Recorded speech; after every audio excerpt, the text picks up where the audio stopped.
আধুনিক সভ্যতায় গণ পরিবহন ব্যবস্থা একটি গুরুত্বপূর্ণ অঙ্গ। যে দেশে পরিবহন ব্যবস্থা যত ভালো, সেই দেশ তত উন্নত করতে পারে। আমাদের ভারতেও যথেষ্ট একটি উন্নত পরিবহন ব্যবস্থা এখন আমরা বর্তমানে দেখতে পাই। কিন্তু এই পরিবহন ব্যবস্থা তৈরি হয়েছিল অনেক আগে থেকে, ইংরেজদের আমল থেকে। আর এই ইংরেজরা প্রথমেই একটা বিশেষ শুরু করেছিল রেলপথ ব্যবস্থার মাধ্যমে। রেলপথ ব্যবস্থার মাধ্যমে তারা দেশের সার্বিক উন্নয়ন ঘটাতে চেয়েছিল। ১৯৪৭ সালে যখন আমাদের দেশ স্বাধীন হয়, তখন রেলপথ ব্যবস্থা অনেকটাই বিস্তৃত হয়ে গেছে ভারতে। তখনকার দিনে কিন্তু রেলপথ ব্যবস্থায় যে ইঞ্জিন ব্যবহার করত সেগুলি মূলত স্টিম ইঞ্জিন। স্টিম ইঞ্জিনে তখন মূলত আমরা দুটো ভাগই দেখতে পাই, ডাব্লুপি ও ডাব্লুজি। আজ আমরা তাই ডাব্লুপি স্টিম ইঞ্জিন নিয়ে আলোচনা করব। ডাব্লুপি বলতে কী বোঝায় সেটাই প্রথমে দেখে নেওয়া উচিত।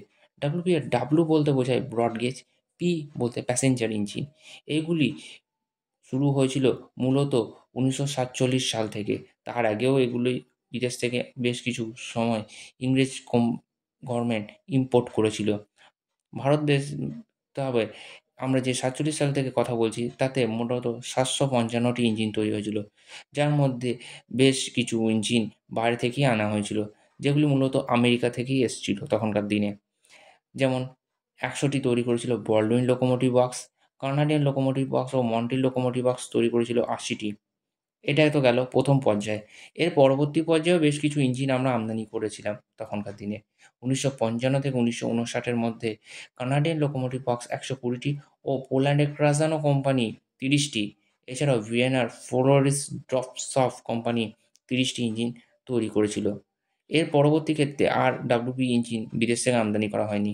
কারণ ১৯৬৩ থেকে ৬৬র মধ্যে সিএলডাব্লিউ অর্থাৎ চিত্তরঞ্জন লোকোমোটিভ ওয়ার্কস ২৫৯টি ইঞ্জিন তৈরি করেছিল ভারতে। এই লোকোমোটিভগুলোর নাম্বার মোটামুটি ৭২০০ থেকে শুরু হয়। ৭২০০ থেকে ৭২১৫ অবধি যে ইঞ্জিনগুলো আমরা তৎকালীন সময়ে ছিল, সেগুলি মূলত প্রোটোটাইপ ভিত্তিক। এবার এই ইঞ্জিনগুলোর কিছু বৈশিষ্ট্য সম্বন্ধে আলোচনা করা যায়। যেগুলি হলো, এই ইঞ্জিনগুলোর ট্র্যাকটিভ ব্যাপর ছিল ১৩৬.১২ কিলোনিউটন। এর পাওয়ার আউটপুট ছিল ২৬৮০ এইচপি। এর লোকোর ওয়েট ছিল ১০১.৫ কুইন্টাল।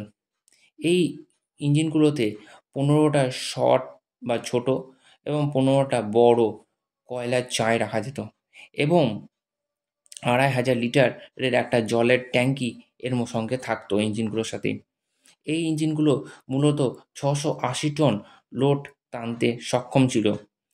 অর্থাৎ তৎকালীন সময়ে হিসাব করলে আমরা দেখতে পাই ৬৮০ টন বলতে বোঝায় প্রায় ৮ কোচের ট্রেনকে এরা বেশ ভালোই টানতে পারত। এদের টপ স্পিড অর্থাৎ সর্বোচ্চ গতি ছিল ১১৫ কিলোমিটার। এর হুইল অ্যারেঞ্জমেন্ট ছিল 4/6 or 2।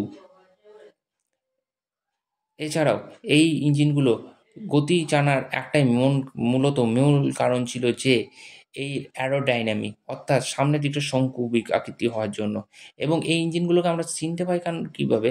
এদের একটা স্টার আঁকা থাকতো সামনে, যার মাধ্যমে এই ইঞ্জিনগুলো আমরা বিশেষ করে পরিচিতি পাই। তখনকার দিনে ৭২০০ ইঞ্জিনটি হলো আজাদ, যা আজও সচল আছে। এছাড়াও ৭১৬১ যেটা প্রথম সিএলডাব্লিউ বা চিত্তরঞ্জন লোকোমোটিভ ওয়ার্কস বানিয়েছিল, সেটার নাম ছিল আকবর। এই ইঞ্জিনগুলি তখনকার দিনে সমস্ত ভারতবর্ষ জুড়ে দাপিয়ে বেরিয়েছিল এবং বেশ কিছু গুরুত্বপূর্ণ ট্রেন অর্থাৎ Taj express, grand trunk express, Madras mail, frontier mail এই ইঞ্জিনগুলি টানতো এবং এদের যথেষ্ট প্রায়োরিটি ইঞ্জিন ছিল এগুলো। কিন্তু পরবর্তী ক্ষেত্রে এই ডিজেল এবং ইলেকট্রিক ইঞ্জিন আসাতে এই ইঞ্জিনগুলির গুরুত্ব কমতে শুরু করে এবং ধীরে ধীরে এই ইঞ্জিনগুলোকে আস্তে আস্তে মেইন লাইন সার্ভিস থেকে আমরা দেখতে পাই ১৯৮০ সাল নাগাদ উইথড্রন করে নেওয়া হয় এবং ১৯৯০ সাল থেকে এই ইঞ্জিনগুলো আর আমরা আমাদের কোনোরূপই সার্ভিসে দেখতে পাই না। বর্তমানে আবারও বলা উচিত ৭২০০ আজাদ নামক ইঞ্জিনটি সচল অবস্থায় আছে। এটার মেইনটেন্যান্স এখনও অবধি রেওয়ারি লোকোস্টেট করে।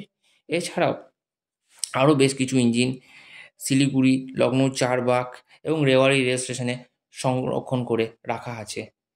আমার এই ভিডিওটি যদি আপনাদের ভালো লেগে থাকে তাহলে অবশ্যই চ্যানেলটিকে সাবস্ক্রাইব ও ভিডিওটিকে লাইক করবেন।